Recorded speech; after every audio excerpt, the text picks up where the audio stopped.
स्वामीनारायण स्वामीनारायण स्वामीनारायण जय स्वामीनारायण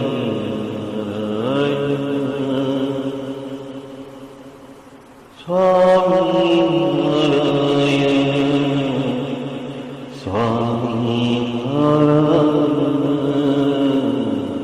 स्वामीनारायण जय स्वामीनारायण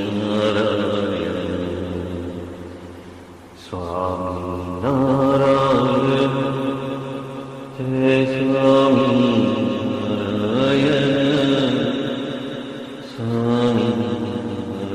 स्वामीनारायण जय स्वामीनारायण स्वामीनारायण स्वामीनारायण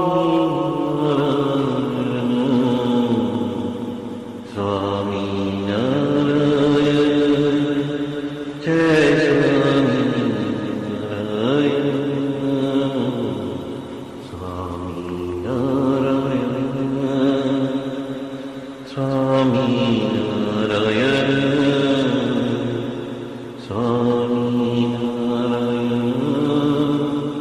जय स्वामीनारायण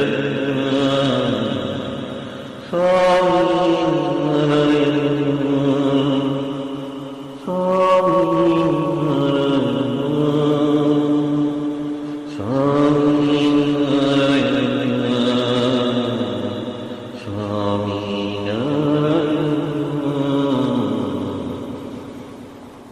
स्वामीनारायण जय स्वामीनारायण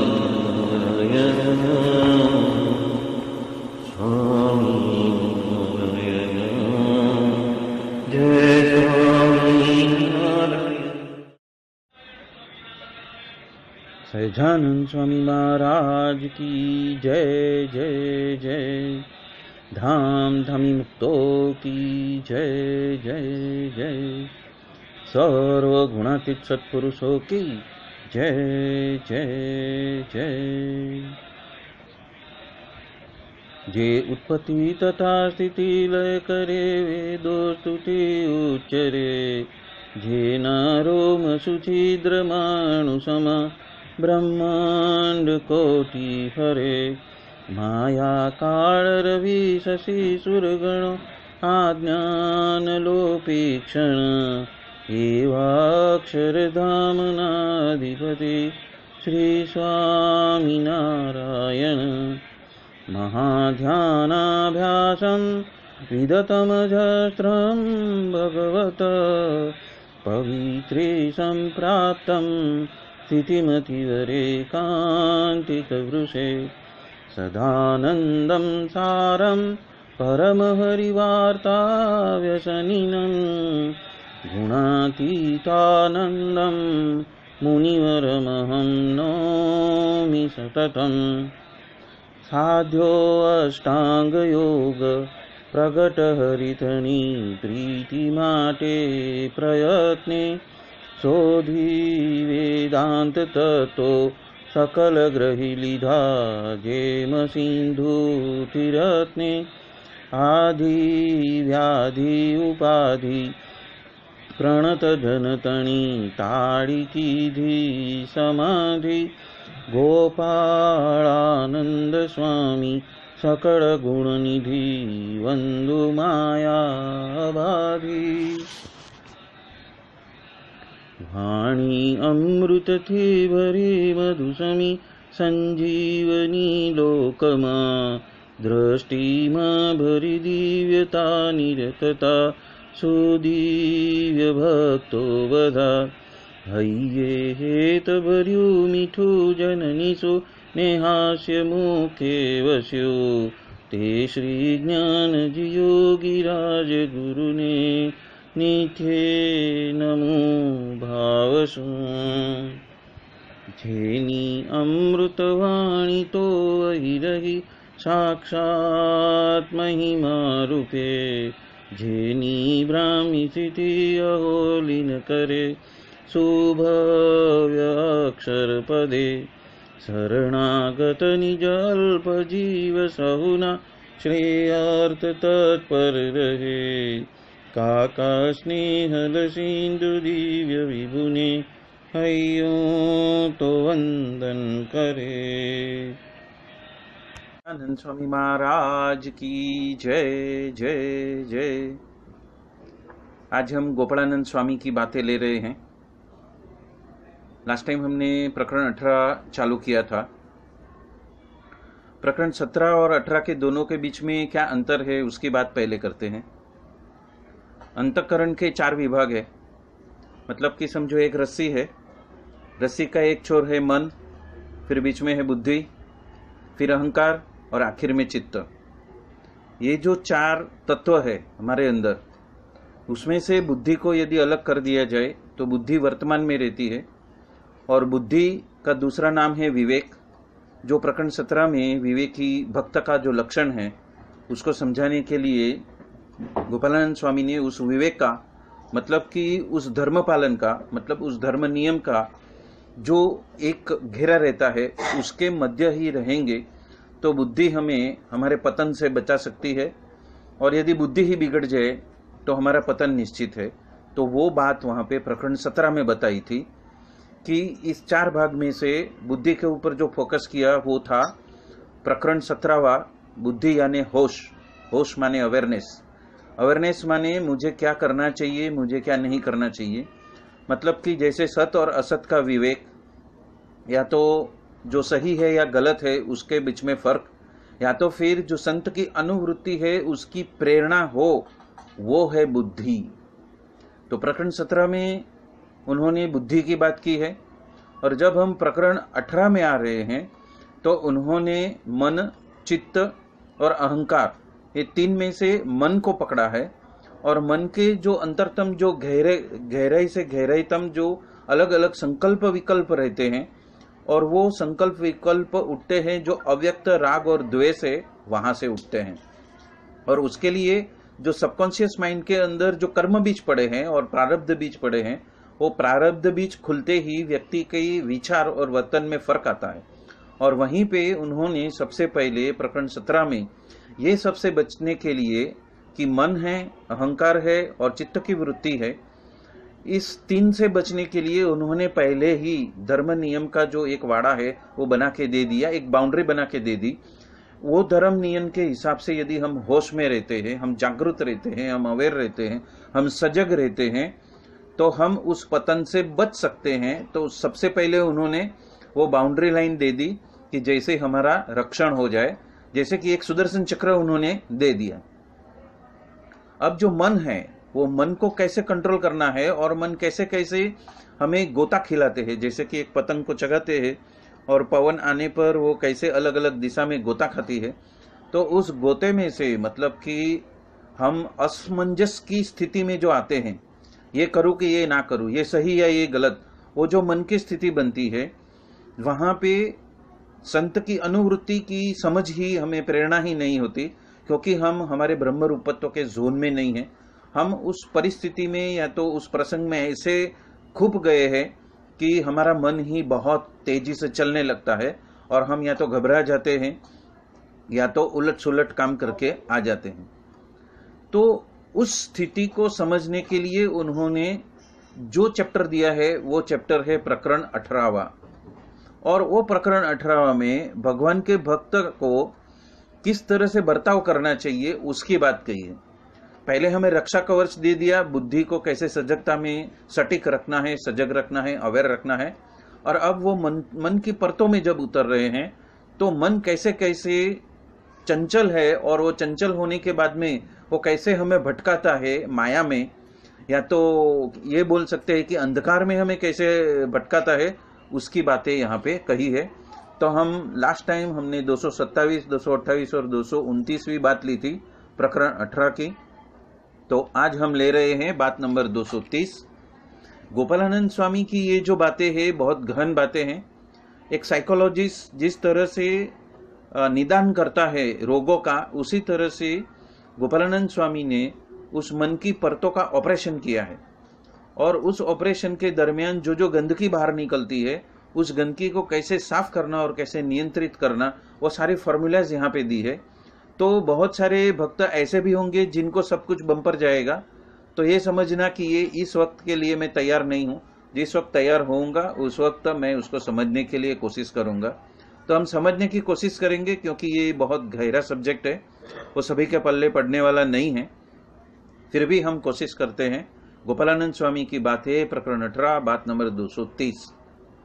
मन के बारे में संकल्प विकल्प का वेग चल रहा हो, तब आत्मा अनात्मा का विवेक का जो विचार है उसके संबंध में जो संकल्प करने हैं, या फिर भगवान के महात्मा का जो विचार संबंधी संकल्प हमें करना है। यहाँ पे क्या बताया है कि रास्ता एकदम सीधा है, एकदम सरल है, ट्रैफिक नहीं है, तब तो हमारा जो जीवन व्यापन है वो एकदम सरल तरह से पुरपाट वेग से चला जाएगा, पता भी नहीं चलेगा। दिन कभी गया, हफ्ता कभी बीत गया, महीना कभी बीत गया, पता ही नहीं चलेगा।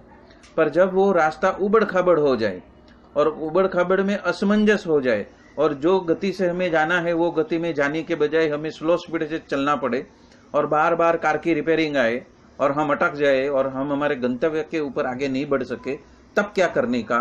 तो ऐसा अस्तित्व जो हमारे तंत्र के अंदर है वो है मन। और मन जब भी संकल्प विकल्प में फंसता है, तब हमें क्या करना है उसके बारे में यहाँ पे बताया है। तो वो बता रहे हैं कि जब मन में उदासीनपना होता है, तब तो 4 प्रकार के प्रलय का विचार करके वैराग्य संबंधी जो संकल्प है उसको याद करके पदार्थ की तुच्छता को आगे रखना, उसकी प्राधान्यता देना, और मन में आनंद बरतता हो तब तो उपशम करके भगवान के स्वरूप का ध्यान करना, और मन में जब राग बरतता हो तब तो भगवान के कीर्तन को गाना है, और इंद्रियों की क्रिया में मन बरतता है तब भगवान की भक्ति, सेवा और चाकरी करनी है।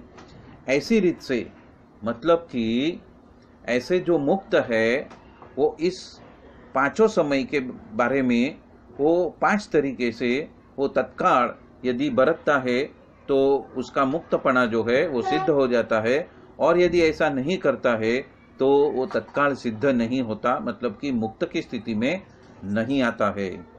अब हम चलते हैं बात नंबर 231।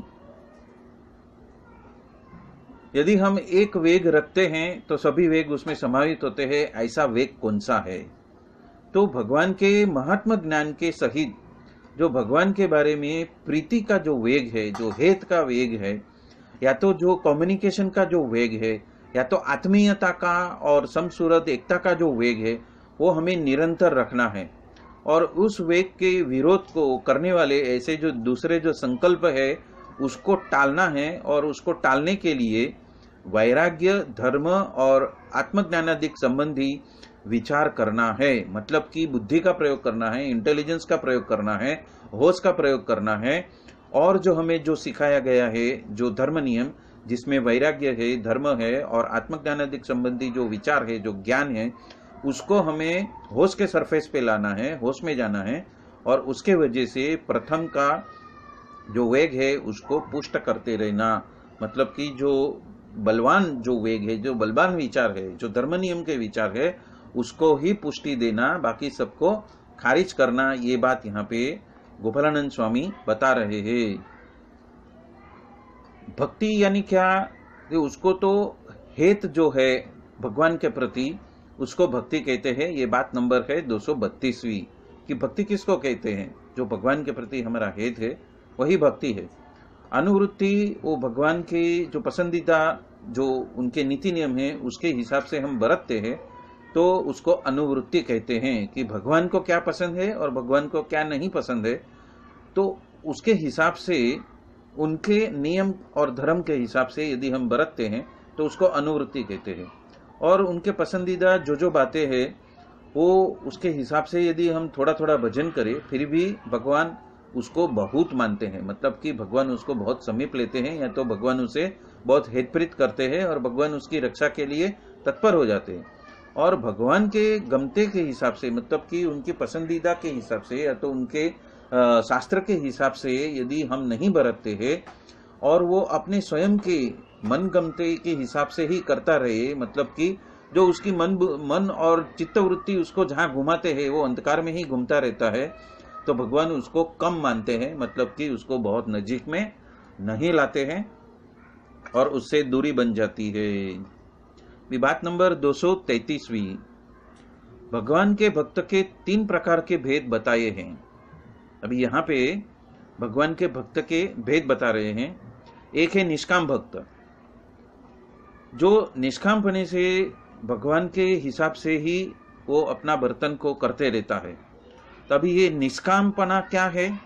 वो मन की वो स्थिति है जहाँ पे उसका खुद का स्वयं का कुछ चॉइस नहीं है। निष्कामपना मतलब क्या? कि मैं एक कार्य करने को जा रहा हूँ और उस कार्य के करने के वजह से कितना परिणाम मिलेगा, तो वो परिणाम के तरफ दुर्लक्ष्य करने के बजाय धर्म नियम के प्रति और भगवान की अनुवृत्ति के हिसाब से वो क्रिया करता है या तो कार्य संपन्न करता है, जहाँ पे उसने रिजल्ट क्या आता है, परिणाम क्या आता है, कितना मिलेगा, कितना खोएगा, सफल होएगा कि निष्फल होएगा, उसका कोई भी विचार किए बिना विवेक बुद्धि से हितकारी क्या है उस क्रिया को जब अंजाम देता है तो उसको निष्कामीपना कहते हैं। वो निष्कामीपना से भगवान के जो नीति नियम है उसके हिसाब से ही क्रिया करता जाए। दूसरा है जो निष्कामपने तो वर्तन करता है पर स्वयं के पसंदीदा के हिसाब से ही भगवान को भी वो कराता है, मतलब कि वो क्या आगे रखता है, स्वयं का संकल्प आगे रखता है या तो स्वयं का लक्ष्य आगे रखता है कि मेरा बेटा या बेटी ये स्टैंडर्ड में है या तो ये कॉलेज में है तो उसका ऐसा ऐसा परिणाम आना चाहिए। तो निष्काम भी है पर फिर भी वो स्वयं का जो संकल्प है, स्वयं का जो भाव है, स्वयं का तो चित्त है, स्वयं की जो भावनाएं हैं, अपने राग के वजह से उसको आगे करता है, तो वो दूसरा प्रकार का भक्त है।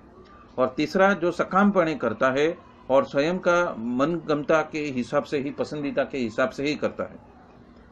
सकामपणे से मतलब मुझे यही चाहिए, दूसरा कुछ नहीं चाहिए, और स्वयं ने क्या संकल्प किया है वही उसके हिसाब से ही भगवान बरते, जो ऐसा है तो वो तीसरे प्रकार का भक्त बताया है। और वो भगवान को सभी देव से भी समर्थ जानता है और सभी से श्रेष्ठ बड़े हिसाब से वो देने के लिए वो महासमर्थ उसको मानता है और इसीलिए वो भगवान को भजता है।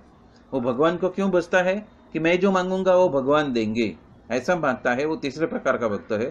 तत्पश्चात उस भोग को भुगतने से वो जो कुछ भी प्राप्त करता है तो ही वो भगवान को भजते रहता है, मतलब कि उसने जो संकल्प किया वो उसको प्राप्त हो गया, मतलब पदार्थ है या तो कुछ मान है या तो कीर्ति है या तो उसने जो परिणाम सोचा है वही यदि उसको मिल जाता है तो ही वो भगवान भजता है। तो ऐसे 3 प्रकार के भक्त यहाँ पे बताए हैं। तो ये 233वीं बात के साथ में आज का ये वक्तव्य यहाँ ही संपन्न करते हैं। बोलो सहजानंद स्वामी महाराज की जय जय जय, धाम धमी मुक्तो की जय जय जय, सर्व गुणातीत स्वरूपों की जय जय जय। आप सभी को जय स्वामीनारायण। पाए लगन सर, जय स्वामीनारायण सभी मुक्तों को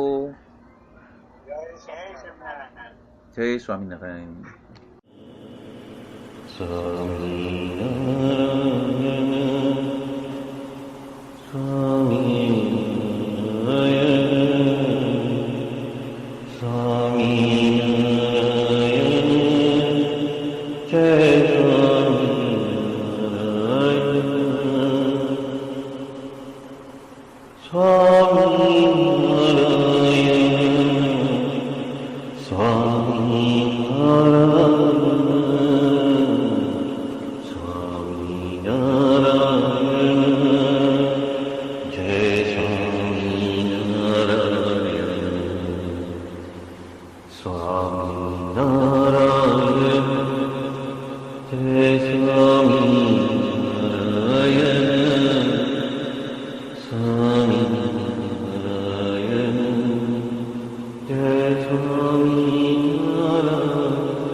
Om